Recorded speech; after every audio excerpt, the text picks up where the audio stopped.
Guys, I just cracked this coconut and it came out whole and full with the water inside.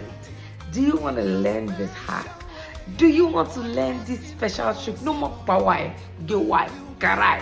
Stay here and I'm gonna teach you how to do it. So all you need to do is turn on the fire on your gas cooker, place your coconut on it and just leave it for about 5 minutes. So you turn it around multiple times and take it out when it's hot. I used the hammer because that's what I had, but I'm sure you can use the back of your knife or anything else that is hard enough. Wow. Look at, I kept shouting, wow. Wow. Wow.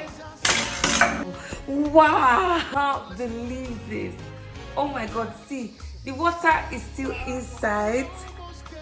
Oh my God, the coconut is intact. Why have I been wasting my time? Hey, Ayana,